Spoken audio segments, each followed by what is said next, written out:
Welcome back. Officials from Labour and Business have been grappling with the state of transformation in the South African asset management industry. The report released today indicates that transformation and investment allocation are not mutually exclusive. 27-4 investment managers say this report comes at a time of overwhelming economic and political uncertainty. President of Cosatu Zingiswa Losi and head of the ANC's subcommittee on economic transformation, Enoch Godongwana, were part of the proceedings to look at how the black asset management industry can be transformed. Akhona Mlamleli is head of transformation at 27-4 Investments, and she joins us to tell us more about this report. Thank you very much for coming. Thank you very much, Colin, for having me. In summation, what does the report say in as far as how much progress has been made in transforming the black asset management industry?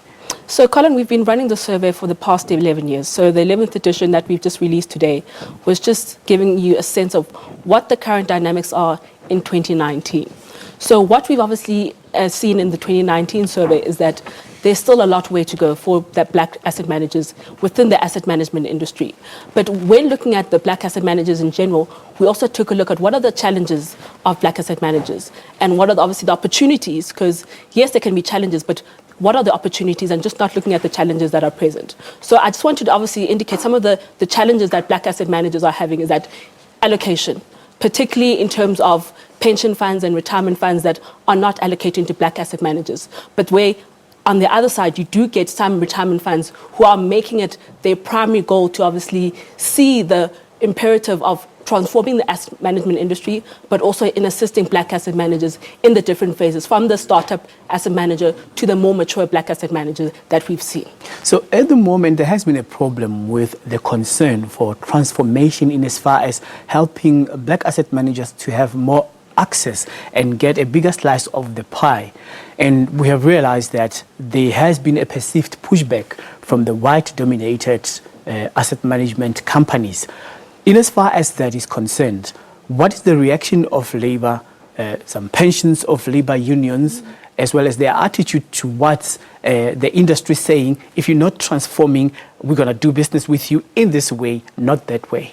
So I think Labour and unions, and particularly the SOE retirement funds, have been some of the pillars in obviously getting the asset allocation to black asset managers. So we've seen the unions and Labour say, we need to support black asset managers, and they have obviously been asset allocators that have obviously helped some of the black asset managers that are part of our 2019 survey.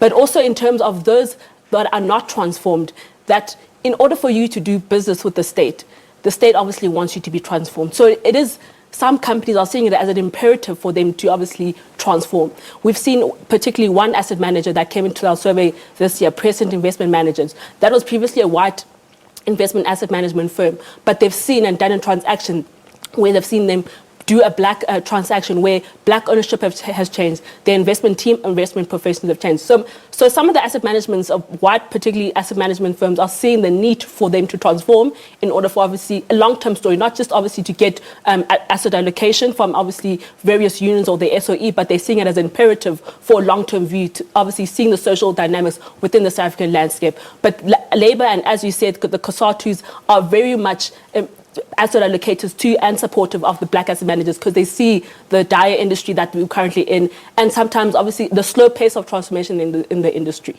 Recently there was a debate where the ANC was advocating for a relook at prescribed assets, and I can imagine Enoch Godongwana under the same roof with Zingiswa Losi, who is from Cosatu, who are opposed to the issue of prescribed assets. What is the reaction from both fronts with regards to what is being proposed? So I think what was indicated today when Enoch obviously spoke at our 27-4 event today was that it is obviously it is a point that they've included in the manifesto, in the ANC manifesto, but it's something that they are currently engaging with all stakeholders. So it's not something that is already a blueprint already. It's something that they realize they need to obviously engage with all stakeholders before they go to their conference in November and obviously discuss it and make it obviously something that is obviously prescribed. But he did make it very clearly this morning that he needs to engage with all stakeholders, so there isn't an event where where it does take place, and obviously there's obviously a lot of pushback. So I think what was highlighted is that stakeholder engagement is very essential, particularly in the South African economy that we're obviously working at the moment. Like, we're struggling with jobs, the economy is not growing. So they obviously, one of the tools that obviously in the manifesto that they've indicated was obviously prescribed assets, but they also need to speak to all stakeholders that will be affected, and maybe what is the best plan of doing it, and if doing it at all. There's a concern from the report about the silent restructuring of the retirement fund industry. And of course, they are saying that there are umbrella funds which are being the problematic area here. How is this problem being addressed? So the umbrella funds is an enabling tool, because what you're finding currently in the South African landscape is that there are a lot of pension funds. There are over maybe close to 1,000 pension funds that are single pension funds that are around. And what umbrella funds are is that they help asset managers who are obviously looking for assets and who are able to get assets through the base of an umbrella fund. So an umbrella fund is like, as you go to a Pick and Pay, you've obviously got your different brands of baked beans, for example. And obviously it allows companies and small retirement funds obviously to choose which baking beans they want to go into. So it isn't it's not a threat, but it's more of an opportunity that obviously it can be made within the industry. So why is it done silently? Because their issue here is transparency. Why they're done silently? I don't think they're done silently. I just think the market for umbrella funds has not been known, particularly to black asset managers. And because many of the established asset managers, the life companies, for example, have their own umbrella funds within their household names and their brands. So I think for black asset managers who don't have the base or have the finance or the funds to create their own umbrella funds, they obviously still have to go find those umbrella funds. All right. Yes. Thank you very much for making time to speak to us. Thank you very much, Colin. Okay.